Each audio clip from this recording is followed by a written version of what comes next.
আমার থেকে আপনি বেশি আরো অভিজ্ঞ। আপনি অনেকটা জীবনের অতিবাহিত করে এসছেন আমার থেকে বেশি ঘাত-প্রতিঘাতের মাধ্যমে। তাই অভিজ্ঞতা বেশি অর্জন করেছেন। সেই জন্যে আপনি আমার থেকে বেশি জানেন। তবুও বলি, বলতে বলেছেন তাই বলি যে প্রত্যেকটা মানুষের কর্মফল, সংস্কার এটা পূর্ব জন্মের থেকে যে যতটা পাথেয় নিয়ে এসেছে, যে ক্লাস 4 অবধি পাস করে এসছে সেই ক্লাস 5 এ ভর্তি হতে পারবে অথবা পারবে না।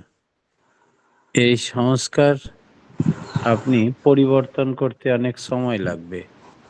আমরা চেষ্টা করি যাতে করে ঠাকুরের সংস্কারে অভ্যস্ত হয়ে উঠুক জেনারেশন ওয়াইজ আর ভালোটাকে বোঝার চেষ্টা করুক।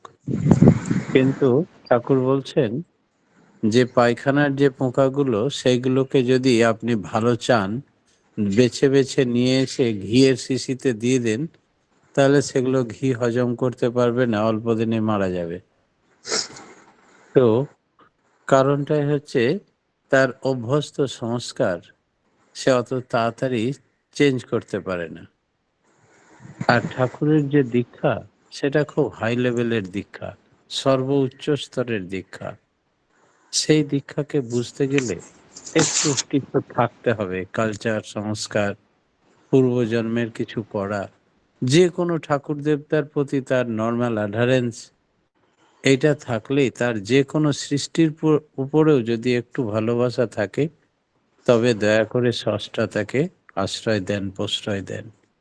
কিন্তু সেসব কিছুই যদি না থাকে, একেবারে উচ্ছৃঙ্খল হয়, হালকা হয়, তার ডেপথ না থাকে জীবনের, নাম ধ্যান, সংস্কার, কালচার কিছুই না থাকে, আপনি তাকে ধরে নিয়ে গিয়ে ক্লাস 10 এ ভর্তি করে দিলেন, তাহলে সে 4 ই পাস করেনি, সে সেটা বুঝতে পারবে না, ছেড়ে দেবে।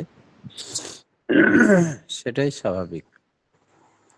ঠাকুর বলছেন জন্মগত ভ্রষ্ট যারা, দয়া বা কৃপায় হয় না বশ, ভয়েই শুধু অনুগত, শুভের পথে পায় না রস।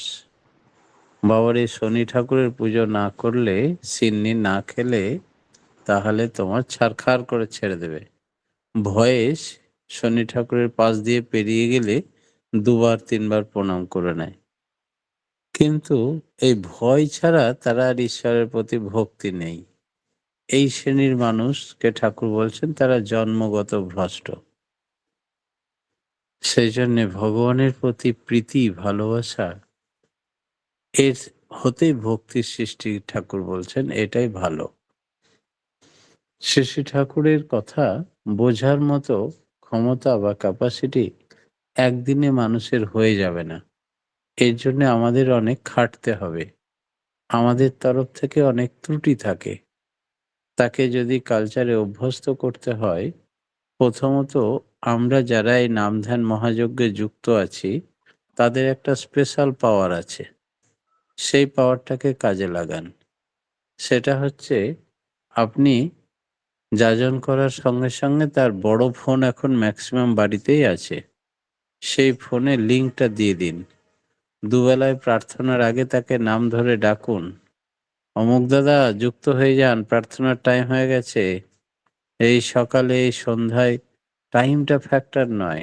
টাইমটা পরে ঠিক করে নেবেন। আমরা দেওঘর যাই তো সারা দুনিয়ার মানুষ একই টাইমে প্রার্থনা করি। অতএব যে লিঙ্কে যুক্ত থাকবেন সেই লিঙ্কে প্রার্থনাতে যুক্ত করলে কি হবে, তার সুর, তাল, লয় এবং বই পড়া না পড়া অনেক মানুষ সবারই ওই একসঙ্গে বলতে প্রার্থনাটা, সুরটা ঠিক হয়ে যাবে। আবার নাম ধ্যানের আগে নিজে ঢোকার সঙ্গে তাদিকে নক করুন। অমুক দাদা 8:30 বেজে গেছে, নাম ধ্যানে ঢুকে পড়ুন। নাম ধ্যানের সময় হয়ে গেছে, নিশ্চুপ ধ্যান করুন। এই করে 7 দিন 10 দিন তাকে দুবেলায় ডাকুন নাম ধ্যানে, প্রার্থনায়। তারপরে দেখবেন তার নেশা সে বুঝতে পেরে যাবে। একটু কৃপা মানে করো হও পাও। একটু যখন নাম ধ্যানে অভ্যস্ত হবে, প্রার্থনায় অভ্যস্ত হবে, তখন তাকে একটা নেশা চেপে বসবে। তখন আর আপনাকে নক না করলেও সে বলবে, "হ্যাঁ, ঢুকে গেছি।"